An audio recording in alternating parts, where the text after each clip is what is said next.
ये जो विशेष गहन पुनरीक्षण हो रहा है उस पर आपका क्या स्टैंड है? बिल्कुल हम लोग का स्टांस ये है कि ये सरकार की मिली भगत से इलेक्शन कमीशन गलत काम कर रहा है।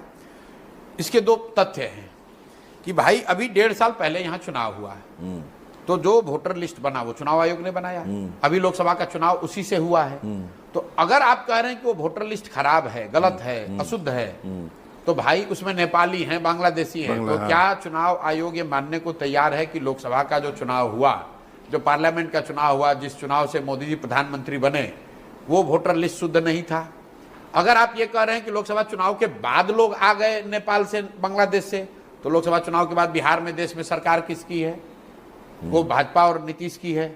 मेरे भाई ऐसा है कि अगर आपको वोटर लिस्ट का सुधार करना है तो जिन लोगों जो 14 का वोटर लिस्ट है उसको मानिए, उसमें जिन लोगों की मृत्यु हो गई उसको हटा दीजिए, जिनका उम्र 18 से ज्यादा हो गया उनका नाम जोड़ दीजिए, जो पलायन करके चले गए उनका नाम हटा दीजिए। इसके आगे अगर आप कुछ कर रहे हैं तो निश्चित तौर पर वो सरकार की आप मदद करने की कोशिश कर रहे हैं। ये हो क्यों रहा है ये समझिए।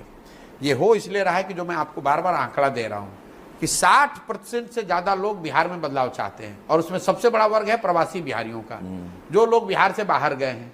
ज्यादातर लोग दिवाली में, छठ में यहाँ वापस आएंगे। अब सरकार घबराई हुई है कि ये लोग आएंगे तो ये सब एनडीए के खिलाफ वोट देंगे, उनका नाम किसी तरह काटा जाए, उनको वोट देने का अधिकार न हो, क्योंकि वो आदमी अभी बॉम्बे से, कोयम्बटूर से, गुजरात से आकर अपना नाम रिवाइज नहीं करा सकता है।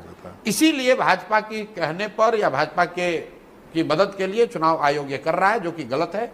लेकिन चुनाव आयोग बिहार के लोगों को इतना नहीं जानता है जितना बिहार के लोग समझते हैं।